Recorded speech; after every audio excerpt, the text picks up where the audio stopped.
Thank you for listening to Heart Chat Stories. I'd really love to hear your thoughts, so don't forget to leave a comment and share these stories with someone who might need them. Each story is meant to help you pause, reflect, and think about your own relationships, how you love, how you heal, and how you grow. If you'd like more insight into the stories or want to add one to your next book club, visit graceguidance.com. You can find the full collection there, along with reflection prompts to keep the conversations going.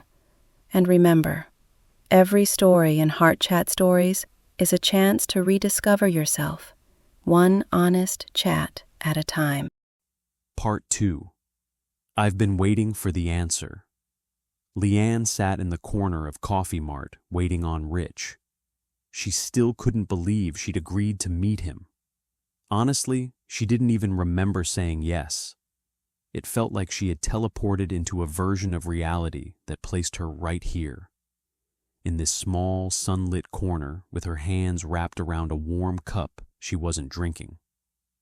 She chose a seat facing the door. She wanted to see him walk in, and she wanted him to see her. Her outfit was simple, modest, nothing loud, nothing bold. She didn't want to give off any thirsty energy. She wasn't the type to chase the past, and she refused to look like she was lingering in it. Still, her mind was busy. Old thoughts, old questions, old memories trying to rise up like dust she'd already swept away. But she kept reminding herself, focus on the present, not the version of him who left, not the version of her that begged for closure. Just today, just this moment. She inhaled slowly. The bell over the cafe door chimed. There he was. Rich walked in like he had time to spare, calm, collected, scanning the room until his eyes landed on her table. His beard was fuller now, giving him a more mature, slightly rugged look. His hair was cut low, faded neatly, fresh, clean, intentional. He wore his usual casual style, a fitted polo, a jacket thrown over it, jeans that fit just right. Simple, unforced, still him, still attractive. Her stomach tightened, and she straightened unconsciously. Rich's face softened the second he recognized her. A small smile tugged at his lips. Familiar, warm, almost nostalgic. He approached with slow steps, not rushed, not hesitant, just steady. "Hey, Leann," he said gently when he reached the table. His voice still carried that quiet confidence, the tone that once made her trust him so easily. She managed a casual smile. "Hey, Rich." He pulled out the chair across from her and sat down, his eyes settling on her for a moment longer than polite. Not intrusive, just observing, appreciating. "You look good," he said softly. She tried not to react, but something in her warmed despite herself. "Thank you," she replied. "You too." A brief silence hung between them, not uncomfortable, but charged. He took a breath, leaned back, and waited for her to speak, giving her space, letting her lead, as if he understood she needed that. But before she could decide what to say, the barista called out an order behind them, breaking the stillness. Rich glanced toward the counter, then back at her. "Can I grab you anything?" he asked. "I'm getting a cup anyway." "I'm good," she said, touching the mug she hadn't sipped. "I'm kind of pacing myself." He gave a soft laugh, one she remembered too well. "Are you nervous?" The question was bold, unexpected, too honest too soon. She tried to deflect. "Why would I be nervous?" He lifted a brow. "Because of how things ended." There it was, no warm-up, no dodging, no pretending, just truth. Leann didn't move, didn't blink. "I left the past where it belongs," she said calmly. Rich nodded, studying her expression.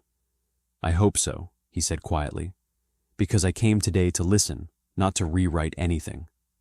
Another pause. "And maybe to apologize properly." Her breath skipped. Before she could respond, the barista called his name, pulling him away from the table. He stood, walked to get his coffee, and for the first time in years, Leann felt something she didn't expect: curiosity. Rich came back to the table slowly, coffee in hand, as if he needed one more breath before stepping into a truth he'd avoided for years. He sat down, wrapped his hands around the cup, and didn't look away from her. "Leann, before we talk about anything else, I need to say something, and I'd like to say it without interruption, if that's okay." Her heart thudded once, hard. She nodded. "Go ahead." He exhaled, shoulders dropping slightly, as if he'd been carrying this for a long time. "I was scared of you," he said quietly. "Not in a bad way. In a, you were growing faster than I knew how to keep up kind of way." Leann blinked, taken off guard. He continued, voice steady but full of emotion.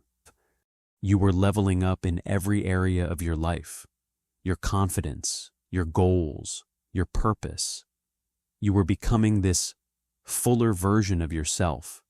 And instead of rising with you, I was stuck in my old habits, my old thinking, my old comfort zone. I knew it. I felt it. And I didn't know how to face it." Her breath softened, but she stayed silent, just like he asked. "I loved the version of you were becoming," he said, eyes lowering for a moment. "I really did, but I didn't know how to become the version of myself that you needed. And I didn't want to drag you backward while you were clearly moving forward." His hand tightened slightly around the cup. "There were so many days I wanted to talk to you. So many days I wanted to explain. I kept rehearsing the words, how I wanted you to thrive, how giving you space was supposed to help us both." He swallowed. "But the truth is, I didn't want the space. I hated the space. I just thought if I stayed, you'd try to make it work, even though you deserved better than the place I was in." Leann felt something deep inside her loosen. Not forgiveness, not acceptance, just understanding. When he finally finished, he leaned back, letting the weight of it all settle between them. She took a slow, thoughtful breath. "Thank you," she said softly, "for being honest. But I need to ask you something." She looked him directly in the eyes. "Is this conversation happening too late?" For the first time, Rich's expression shifted. Not scared, not hesitant, but clear. He shook his head once. "Not," he said gently, "if neither of us wants it to be." The words hung between, with neither of them knowing how to move the conversation forward. Thank you for listening to Heart Chat Stories. Every story is written with love, to heal, to inspire, and to remind you that new beginnings are always possible. If this touched your heart, don't forget to like, subscribe, and share so others can find healing through story. Until next time, keep your heart open and your spirit lifted.